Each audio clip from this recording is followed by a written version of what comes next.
Estimados amigos, muy buenas tardes. Bienvenidos a la zona médica, la zona de Virtual Medical. Hoy vamos a tener un tema muy interesante. Hoy vamos a conversar sobre la radiación ultravioleta y la salud, las enfermedades coronarias. Hoy vamos a hablar de un tema súper interesante con el doctor Sacha Barrios Haley. Así que esta entrevista promete. Bienvenidos y empezamos.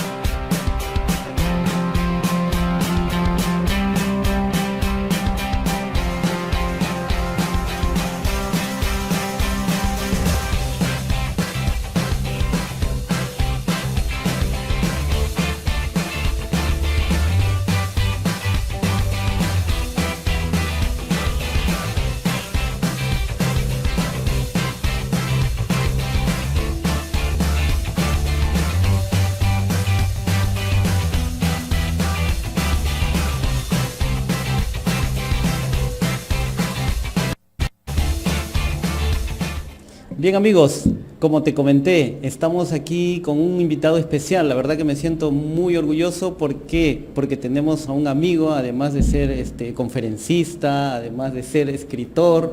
Entonces, puedo decir que este día es un día muy especial, ya que tenemos al doctor Sacha Barrios Haley. El doctor Sacha Barrios pues, es escritor, ha escrito muchos libros, es escritor del libro La Revolución de las Grasas, últimamente ha escrito La Curcumina, los carbohidratos, etcétera. Entonces tiene mucho que contarnos sobre su experiencia y además últimamente viaja mucho y ha viajado, por ejemplo, a Sudáfrica y allí ha presentado algunos temas de su interés. Doctor, buenas tardes y muchas gracias por recibir la invitación. Encantado, un placer estar acá. Doctor, cuéntenos, ¿qué fue a hacer por Sudáfrica, un sitio tan alejado pero además tan interesante, ¿no? Sí, bueno, es un país muy interesante, efectivamente, están teniendo unos cambios sociales muy profundos. Vienen de 20 años que se terminó el apartheid. Sabes que ahí tenían colegios, hospitales, cárceles, todo estaba separado. Segregado, ¿no? Segregado. Sí. Y es realmente conmovedor ver cómo tanto los blancos como los negros, las dos partes de la sociedad están haciendo un esfuerzo tan especial por reintegrarse, por sanarse, por el tema del racismo es hipersensible ahí. Cada vez que tocas el tema así, todo el mundo está así como atento, ¿qué va a decir Y bueno, siempre van a haber extremistas en un lado u otro, resentidos, pero diría que abrumadoramente hay una sensación de búsqueda de la integración social, ¿no?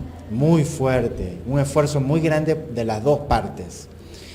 Y creo que eso nos invita a una reflexión muy profunda acá, ¿no?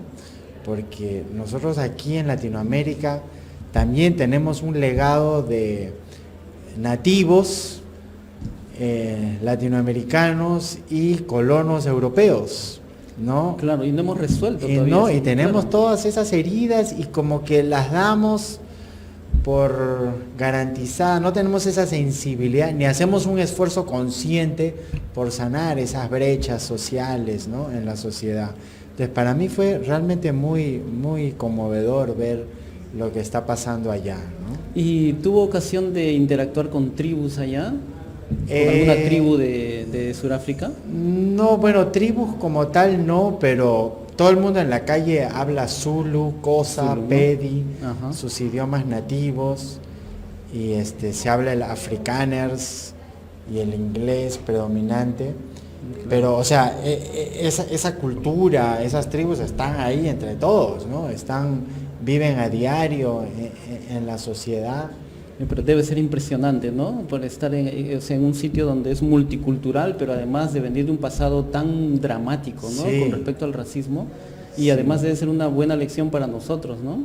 Sí, sí, efectivamente. Y creo que tenemos mucho que aprender de ellos, porque nosotros tenemos problemas de racismo, Así es. tenemos serios problemas de integración social y vivimos con mucha separación en nuestra sociedad. Sí. Muchos se avergüenzan de hablar el quechua, allá no, y creo que los dos tenemos que hacer, las dos partes de nuestra sociedad, tenemos que hacer un esfuerzo especial en integrar y enriquecerse. Sí, porque además la diferencia o la particularidad de nosotros es que allá, por ejemplo, son blancos y negros, ¿no es cierto? Sí. Pero aquí somos cholos, indios, blancos, negros. Sí, pero aquí se está dando un mestizaje muy fuerte allá. Ah, sí, también. Sí, claro. Fuertísimo. Además de que hay una migración de Malasia muy fuerte, mucho musulmán malayo y mucho hindú. De hecho, Durban, una de las ciudades del sur, es mayoritariamente de migración hindú, ¿no? Entonces, es multicultural. Hay todo tipo de razas y sí, el mestizaje se está intensificando bastante. Excelente, doctor. Y entonces, ¿qué fue a hacer allá? A ver, bueno, estuve invitado a un congreso médico. Hay una organización que se llama Health Optimizing, Optimizando la Salud, que tiene su sede en Bergen, en Noruega, y ellos han desarrollado una metodología de tecnología médica y han hecho una franquicia ahora de su metodología, de su sistema, que es de alta tecnología, y tienen clínicas en Australia, en Sudáfrica, en Suecia, Londres, prontamente en Holanda. Y bueno, estuve ahí participando con ellos en este congreso, escuchando tú sabes que, bueno, profesionalmente yo tengo dos lados. Uno, que me encantan esas últimas tecnologías médicas, todos esos desarrollos, y también me encanta la tradición más antigua de la medicina china, que es lo que se llama el Jingfang. Y creo que hay un punto de encuentro muy interesante, porque la medicina china antigua tiene un paradigma basado en energía, cosa que nuestra medicina no lo tiene. Claro, ¿no? Y entonces su paradigma tiene mucho que ver con la física cuántica, y todas estas tecnologías también tienen mucho que ver con la física cuántica, tienen mucho que ver con el campo electromagnético, tienen mucho que ver con la energía, con el voltaje celular, con las frecuencias, con la luz, con todo eso. Entonces, me trato de nutrir de esas dos tradiciones y ver los puntos de encuentro. Y creo yo que ese es un futuro de la medicina. Yo creo que el paradigma bioquímico de la medicina ha sido muy importante, ha sido revolucionario, pero creo que está llegando a su tope. Y estamos viendo las fronteras que tiene su limitación, y tenemos que entrar en tratar al cuerpo desde el punto de vista de las leyes de la física, ¿no? Entonces la luz, el campo electromagnético, el agua, ese triángulo que llamamos luz, agua, campo electromagnético, creo que es muy determinante y va a significar mucho para el futuro de la medicina, en mi opinión, ¿no? Ha tocado un tema sensible, porque yo soy bioquímico. Sí, yo sé, vamos a tener que debatir. No, yo creo que es todo lo contrario. Yo creo que la bioquímica no es que haya llegado a su tope, yo creo que la bioquímica tiene que avanzar un paso más allá. Yo creo que la bioquímica tiene que ir más allá y ya interrelacionar la bioquímica con la física. O sea, hacerse amigo de la física. Exacto. Para poder entender mejor todos estos procesos que usted está mencionando, que son importantes, ¿no? Pero la bioquímica, yo creo que todo lo contrario. Bueno, es la más desconocida de las ciencias. Me parece que desde la medicina occidental, me refiero, ¿no? Es uno de los temas más desconocidos que existe, siendo la bioquímica punto clave para... Ya vio que me tocó el tema sensible. Pero es el punto clave, es el punto yo clave. Yo creo que ahí es un tema de semántica, ¿no? Porque cuando decimos química, en realidad la química a nivel molecular, así son fenómenos físicos que se están dando ahí, ¿no? Así es. Entonces nosotros decimos la física, la electrónica, la química, le damos como esas categorías, pero la naturaleza no tiene esas definiciones. Y evidentemente, desde el momento que la bioquímica está basada en protones y electrones, hay un fenómeno físico ahí, ¿no es cierto? Entonces, Ya no estamos ya. Ya podemos conversar un poco. Muy bien, doctor. ¿Qué tema presentó ahí? Porque me comentó que de todas maneras le habían invitado a exponer. Sí, presenté sobre la cúrcuma, presenté sobre este producto de la cúrcuma que yo he hecho, que es uno en cápsulas, que es el Biocur y el Lipocur. Entonces lo que hice fue, bueno, parte de mi trabajo fue analizar los medicamentos de alta tecnología que hay en el mercado ahorita de extracción de cúrcuma, donde se ha estudiado la biodisponibilidad, donde estamos llegando a las dosis curativas. Entonces hay 4 grandes productos, uno japonés, uno alemán, uno italiano y uno americano. Y yo estudié profundamente, porque son métodos muy diferentes, Claro. yo estudié esta metodología y traté de reunir lo mejor de esas para tener un producto enriquecido. Nosotros tenemos la ventaja de estar en un centro de producción. Nosotros tenemos aquí aceite esencial de Lo que no ocurre con Estados lo que Unidos no ocurre, y otros no, países, ¿no? ni en Ni Italia, Europa. ni en Japón, ¿no? Entonces, dada la disponibilidad del producto, y dicho sea de paso, nuestra cúrcuma peruana es una de las mejores del mundo, ¿ya? Debo repetir que el rizoma de cúrcuma suele tener entre 3 a 5% de curcumina, porcentaje. La peruana promedia entre 7 y 8% de curcumina. Claro. Es silvestre, es orgánica, entonces nuestro ecosistema se adapta perfectamente a esta cúrcuma, ¿ya?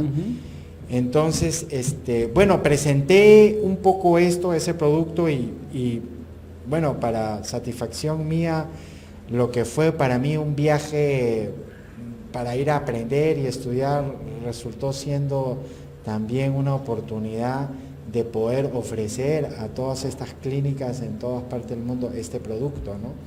de la cúrcuma. Y en realidad lo que yo más iba preparado es algo que fuera compatible con esta tecnología. Entonces fíjate, no sé si tú has oído hablar de la terapia fotodinámica. Sí. ¿Ya?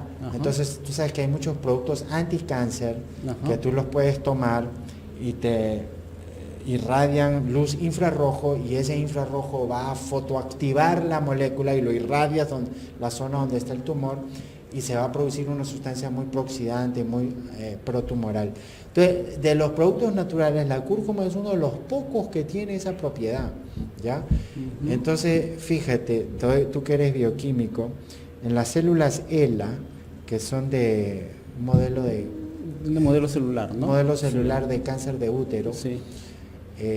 Para inhibir el 60% de las células, tú necesitas 50 micromol de curcumina normal, pero solo necesitas 2 micromol de cúrcuma fotoactivada. O sea, que simplemente que le has echado luz. Luz azul en este caso, la curcumina absorbe luz azul. Entonces la curcumina, cuando absorbe luz azul, se vuelve hiperprooxidante y su poder antitumoral se multiplica por un factor de 25. ¿Ya? Entonces esto fue en realidad lo que fui a presentar ahí, porque he estado haciendo varios estudios sobre esto. El problema es que la luz azul solo penetra pocos milímetros en la piel, a diferencia del infrarrojo que entra a 30 centímetros. Entonces me limita el uso para cáncer de piso de boca o cáncer de vagina, ese tipo. Pero hemos estado desarrollando un sistema o una hipótesis de cómo poder vencer eso, ¿no? Que es con el uso de campos electromagnéticos, porque la longitud de onda tiene una frecuencia, y si nosotros podemos emitir la frecuencia, hemos visto que también podemos fotoactivar a la cúrcuma, ¿no? Y con eso podemos tener un efecto sistémico mucho más profundo.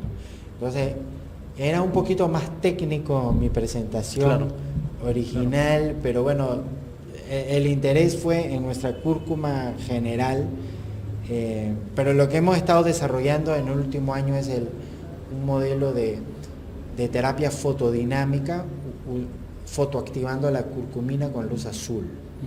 ¿Ya? Y hemos tenido muy buenas experiencias con eso y resultados, sobre todo en cánceres de paladar, de boca, de maxila y este tipo de cosas. ¿Esos resultados lo tienen publicado, lo van a publicar? No lo tenemos publicado, pero lo tenemos escrito y está en proceso de desarrollo. Ya. Así que esto es una primicia acá. Ah, qué bueno. Sí. Para poder publicarlo sería excelente, ¿no? Sería una buena información Sí. médica para poder tenerlo en cuenta, ¿no? Claro. Porque en el Perú se utiliza la cúrcuma, que es el palillo, ¿no? Es el palillo, Y sí. se utiliza para muchas comidas. Pero curiosamente, ahí viene el mismo problema, que el 90% de la cúrcuma que se consigue en el mercado, en la selva, como el rizoma tiene almidón, Ujú. y ese almidón es vulnerable a todo tipo de infecciones micóticas y eso, entonces la práctica que hacen es lo extraen, lo hierven y después lo exponen al sol durante 2 semanas Ya. hasta que quede bien deshidratado, lo pulverizan y lo mandan a Lima como palillo, como colorante. Pero ahí el contenido de curcumina es 2%. Ah, o sea que... Del 8% que tenía, baja al 2%. Entonces, si lo quieres fotoactivar, lo tienes que hacer en un contexto clínico, sabiendo bien cómo y dónde lo haces. Pero ahí vas a perder la curcumina. Claro. Entonces, cuando usas cúrcuma para uso medicinal, tienes que deshidratarlo a muy baja temperatura, no más de 50 grados. No puede hervir, claro. Y no puede estar expuesto a la luz. Ujú, la ¿Ok? desnaturalizas Sí. totalmente. Entonces, la mayoría de la cúrcuma que se usa acá en el mercado ha sido hervida y secada al sol, ¿no? Lamentablemente. Claro, eso trae como consecuencia la degradación de la Sí. molécula. Claro, Así claro. es. También me comentabas, y he tenido el gusto de recibir tu artículo científico, que estás Ya. como parte de un libro también, ¿no? Sí. Que es el impacto de la radiación ultravioleta infrarroja sobre la salud cardiovascular, y que lo he leído con bastante interés y la verdad que me ha gustado muchísimo. Ya. A ver, cuéntanos cuál es el objetivo de este artículo, de Ya. este paper. A ver. Bueno, fíjate que hay una estrecha relación. Mientras más horas pasa el hombre a la luz natural, al sol, su salud cardiovascular se mejora, ¿ya? Nosotros hemos pasado a ser una especie que vive bajo techo y que está pasando cada vez más y más tiempo ante luz artificial. Claro. Y esto está teniendo un efecto negativo muy profundo en la salud que nadie calcula. Entonces, yo diría, me estoy inclinando que más importante que la dieta es el ambiente donde uno vive, ¿ya? En la cantidad de horas de infrarrojo y de ultravioleta que tú recibas, el tipo de campo electromagnético al que estás expuesto, sea nativo o sea artificial, si es luz natural o luz artificial, y el tipo de agua, estas variables del ambiente en donde tú estás son críticas para determinar la salud, ¿ya?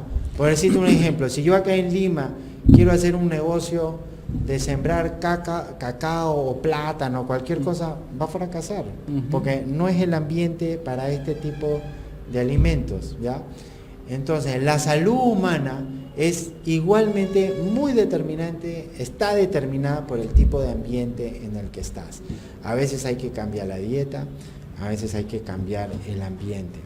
Entonces, lo puedes ver desde muchos múltiples puntos de vista, en muchas patologías, muchas enfermedades. Las enfermedades autoinmunes, por ejemplo, como regla, todos tienen niveles de vitamina D sumamente bajas, ¿ya? Lo he experimentado yo, porque yo a la mayoría de mis pacientes con enfermedad autoinmune le pido ese examen de 25-hidroxivitamina D. Y todos tienen más o menos la tercera o la cuarta parte de su nivel de vitamina D que deben de tener. Y tristemente, cuando viene el verano se ponen bloqueadores, huyen del sol, y estamos bajo una sociedad que tiene así una ideología beligerante, negativa contra el sol, ¿no? Es cierto lo que tú mencionas, pero Sí. también hay que tener cuidado porque la radiación ultravioleta Lógico. es peligrosa, ¿no? Para la piel. Entonces, ¿cómo contrarrestas eso? ¿Cómo dices al paciente, hay que ponerse al sol, pero hay que tener mucho cuidado? ¿Cómo lo haces? Mira, el oxígeno es tóxico para la salud, Así es. pero es vital para la salud. No podemos vivir sin oxígeno. Y yo te digo lo mismo el ultravioleta. O sea, todo depende de la dosis. Es una herramienta Así es. indispensable para la salud. No solo por la vitamina D, porque la gente dice, no, sí, el sol es importante por la vitamina D. No, es como que yo te diga, alimentarse sí es bueno por la proteína. No es solo la proteína, es todos los minerales y vitaminas y grasas que te va a ofrecer. Entonces, desconocemos, la mayoría desconoce todo el espectro de influencias en las que tiene el sol, ¿no? Entonces, sí, la fotocarcinogénesis es un hecho, no lo niego. Yo digo que siempre hay que tomar lo más que se pueda de sol sin llegar nunca a quemarse. Pero hay mucho malentendido, ¿no? ¿Cuándo el ultravioleta se vuelve más tóxico? ¿Ya? Y es cuando no estás fotoadaptado, ¿ya? Entonces, si tú estás todo el año en una Lima nublada, no te expones al sol y estás blanco, blanco, blanco, y no estás permitiendo que tu cuerpo se nutra de esto, tu cuerpo no está produciendo melanocitos, no estás estimulando esa hormona estimulante de melanocitos, y tu cuerpo se vuelve alérgico y fotosensible a la luz. Entonces, si yo de súbito me voy a Punta Canas, me voy a Varadero, a Cancún, y me expongo al sol, entonces evidentemente ahí hay un peligro. Pero las personas que viven allá están fotoadaptadas y a ellas nunca le va a dar un problema, ¿ya? Entonces las limeñas que se van a Punta Cana regresan con melasma, pero las dominicanas que viven allá no. Entonces lo que hay que hacer es fotoadaptarse poco a poco. Tú tienes que preparar el cuerpo a que se vuelva un instrumento para asimilar esa energía, ¿ya? Entonces el sol es la clave para nutrir nuestras mitocondrias. Eso es lo que estamos viendo. Hay un tema interesante que también tocas en tu artículo, y es con respecto al colesterol, sí, ¿no? Al miedo que tenemos con respecto al colesterol. Pero eso respóndeme, por favor, después de una pausa. Volvemos, amigos, entonces con una entrevista interesante.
Bienvenidos amigos nuevamente, seguimos aquí con la entrevista con el doctor Sacha Barrios y la última pregunta era, doctor, ¿cuál es la relación que existe entre el impacto de la radiación ultravioleta y el colesterol? ¿No? ¿Por qué en esta sociedad tenemos tanto miedo al colesterol cuando sabemos que lamentablemente lo han descrito como colesterol bueno, colesterol malo, como yo digo a mis alumnos en la universidad? No existe nuestro cuerpo parece que fuera una telenovela, ¿no?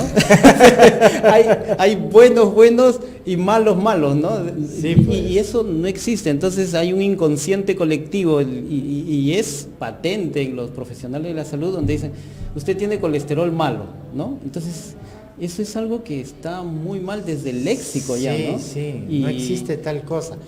En realidad, bueno, lo que yo opino es que el colesterol es una molécula extraordinaria, o muy importante, pero se vuelve extraordinaria realmente cuando lo irradia el sol.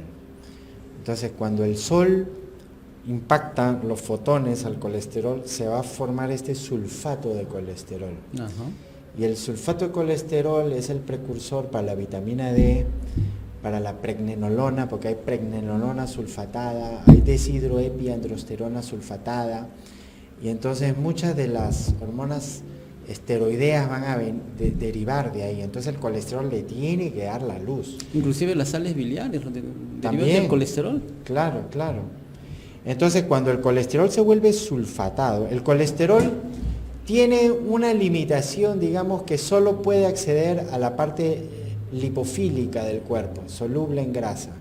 Pero cuando está sulfatado, le vas a dar ese anión, se vuelve mucho más soluble en agua y puede formar parte de nuestras membranas celulares. Cuando se forma como colesterol sulfatado, la membrana celular es de mucho mejor calidad que es cuando está hecha de un colesterol común y corriente, ¿no? Entonces, sulfatar el colesterol es clave. ¿Por qué? Porque le va a dar una carga, va a aumentar en la sangre lo que se llama el potencial Z, ¿ya? El potencial Z es la clave para la sangre y es el reflejo de la carga eléctrica que va a tener la sangre, ¿ya? Que es expresada en milivoltios.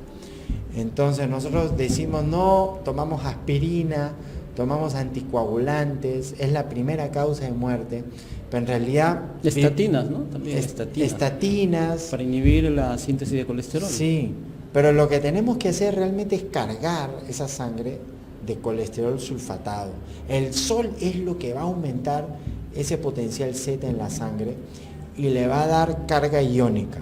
Entonces, cuando el colesterol, si el potencial Z en la sangre es bajo, la sangre se coagula, se adhiere y se decanta, ¿ya? Y vamos a tener todo ese tipo de problemas de trombos, coagulaciones y también placas de colesterol y estas cosas.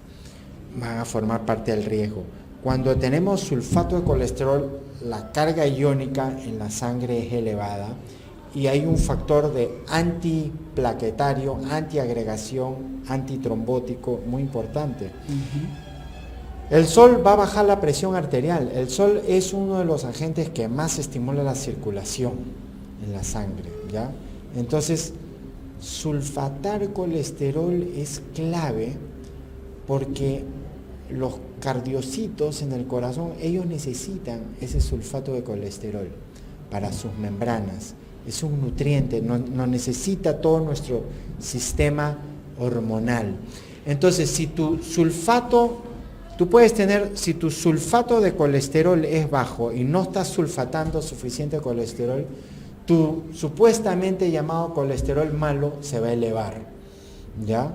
Entonces, colesterol malo elevado es una manifestación de que te falta sulfatar colesterol, ¿ya? Y fíjate que el colesterol sulfatado es el ladrillo de construcción básico para hacer la vitamina D, ¿ya?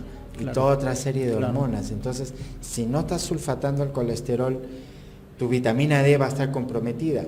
Y esa es otra razón por la cual yo creo que no se deben de tomar cápsulas de vitamina D. Yo originalmente pensaba que era una buena idea, pero ahora me retracto.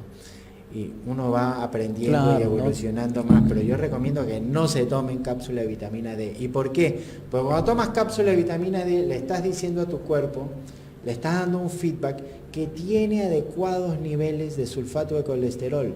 Por lo tanto, ya no va a sulfatar tanto colesterol y va a crear todo un desorden. Entonces, la manera que la biología está hecha para producir vitamina D es a través de la química de la piel, ¿ya? Entonces, tienes que hacer un esfuerzo de fotoadaptarte poco a poco, responsablemente, ¿no?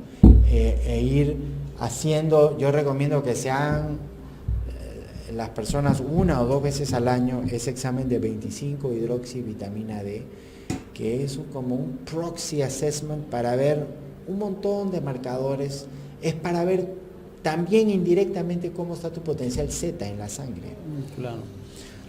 Es interesante esto porque el organismo, la célula, cada reacción bioquímica que se da en la célula no es aislada, ¿no?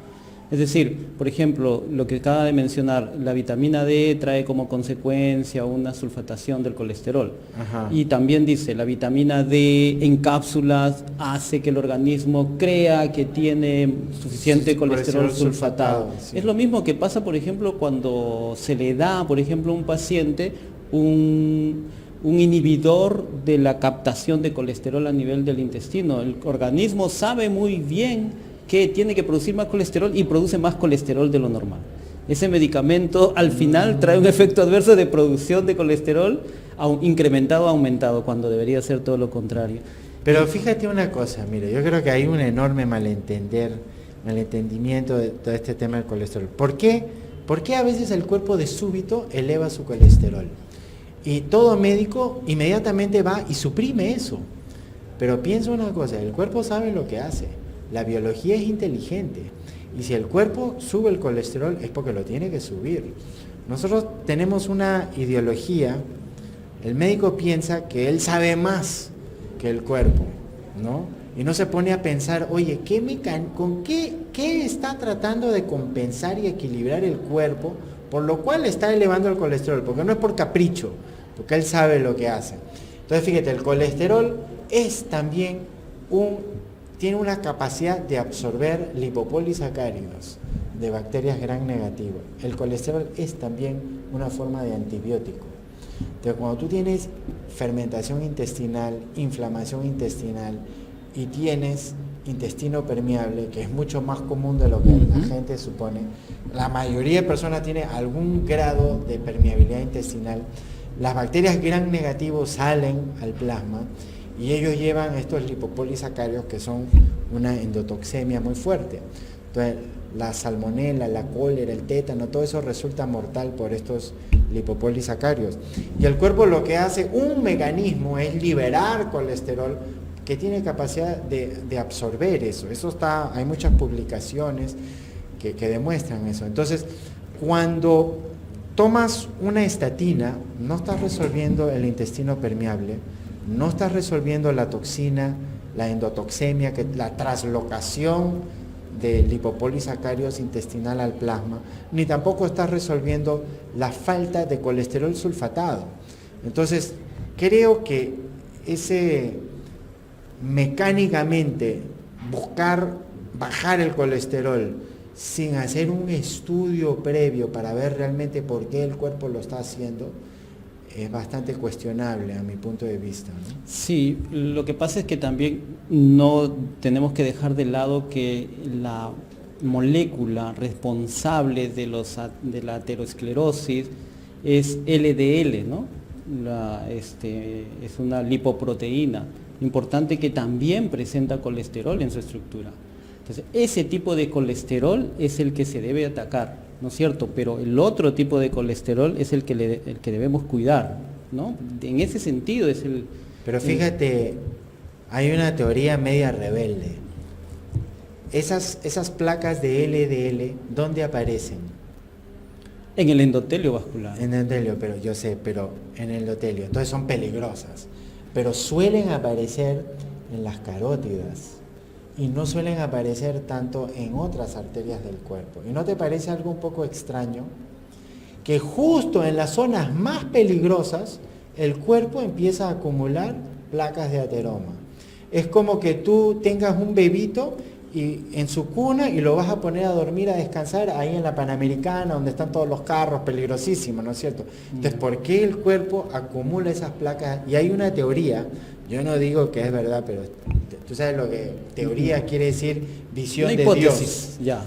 Dios viene de Teo, son muchos ángulos de vista y yo soy abierto y veo muchos tipos de vista, pero dice que esas placas de ateroma están ahí porque son un intento desesperado del corazón por obtener sulfato de colesterol.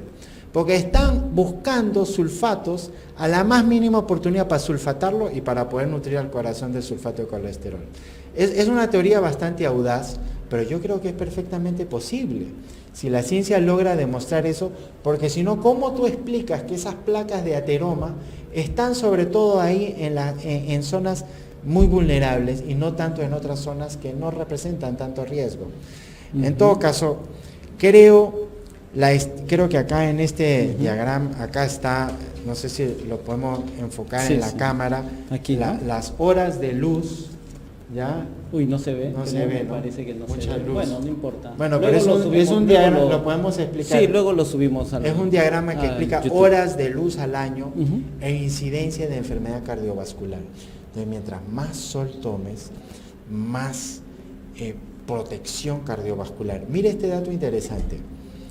Si tú conoces a alguien que tenga hipertensión arterial, yo te pido que hagas este experimento. Yo lo he probado innumerables veces y no me ha fallado. Te sacas los zapatos, te sacas la camisa, te tomas 1 litro de agua y te sientas en un jardincito, tienes que pisar descalzo el pasto y tomas sol.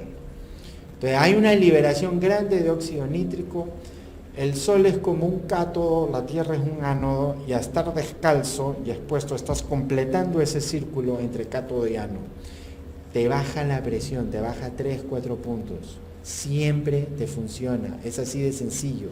Si tu hipertensión es muy severa, a veces lo tienes que hacer media hora en la mañana, media hora en la tarde, pero eso te baja la presión. ¿Y eso cómo lo conectas? Es decir, a ver, profundizando un poquito más en ese mecanismo. Tú sabes que a mí me gusta la parte molecular, ¿no? Ya, sí, ¿Qué pasa con el óxido nítrico y el colesterol? ¿Cómo así?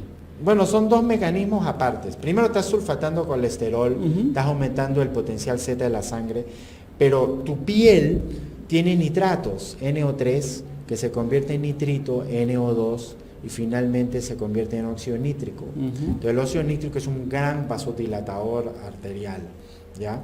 Y está una ley que se llama Rayleigh-Bernard, que la sangre que está en la profundidad va a venir a la superficie y va a empezar a asimilar infrarrojo y ultravioleta, ¿ya? Entonces la porfirina absorbe ultravioleta, la hemoglobina absorbe infrarrojo, y eso también está aumentando el potencial Z. Entonces, mientras tengas más potencial Z, más circulación va a haber y tienes óxido nítrico. ¿Y el óxido nítrico está para qué? Justamente para hacer ese efecto, para que la sangre que está profunda en la sangre entre a la superficie y empiece a ser nutrida por la luz, ¿ya? Cuando estás descalzo, te entran una gran cantidad de electrones por el pie. Cuando tú tienes zapato de goma, tú estás aislando esto. Entonces tú tienes que pensar, sol es un cátodo, tierra es un ánodo, y nosotros estamos hechos para completar ese círculo a través del agua. Por eso es que tienes que estar muy hidratado para hacer esto, ¿ya? Y te voy a dar una anécdota interesante.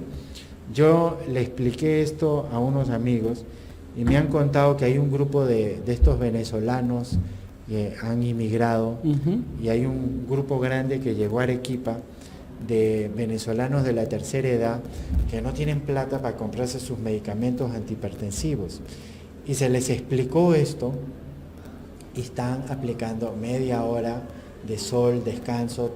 El sol de Arequipa tiene un índice de ultravioleta bastante fuerte, peligrosamente fuerte, claro. Habría que hacerlo, pero están pudiendo regular perfectamente su presión arterial sin medicamentos, ¿ya? Entonces lo están midiendo antes y después, ¿ya? Y no tienen la plata, y tienes ahí una solución, ¿ya? Disponible y digamos barato. Sé que al final vamos a regresar a los incas, ¿no? Los incas por eso adoraban el sol, al adoraban al sol y a la madre tierra, ¿no? maldecimos. Sí, no, nosotros la odiamos, ¿no? Porque Sí. no puede ser. Siempre tenemos que ver, y eso creo que concuerdo contigo muy bien, tenemos que ver el lado saludable, ¿no? De una tecnología, como en este caso tecnología del sol, pero también tenemos que ver el lado peligroso. Eso creo que hay Sí. que dejarlo bien claro a la gente para que pueda... Claro, no se trata de ser una apología libre, o sea, todo en moderación. Es como un cuchillo, ¿no? Lo puedes usar para sanar, un cirujano, un bisturí, pero también te puede hacer mucho daño.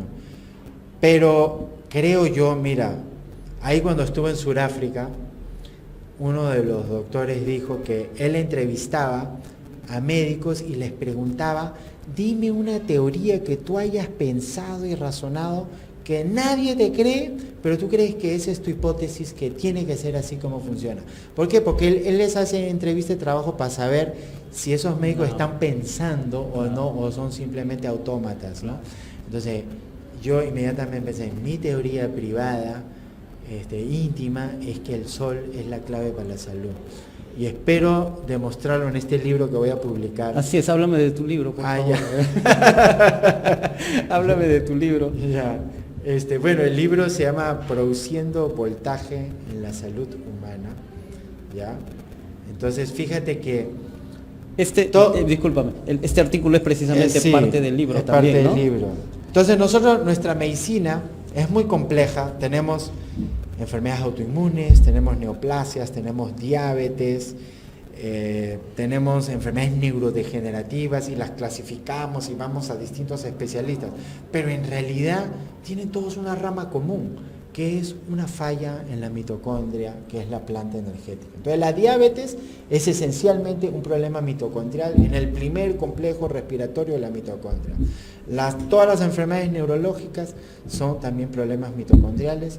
El cáncer es también un problema genético, epigenético, pero ese problema epigenético viene de un problema mitocondrial metabólico. Entonces yo creo que si nosotros enfocamos el problema en cómo reparar la mitocondria, cómo producir energía, tenemos un espectro de beneficios amplio, un espectro de acciones en las que podemos, y mi libro es bastante sencillo.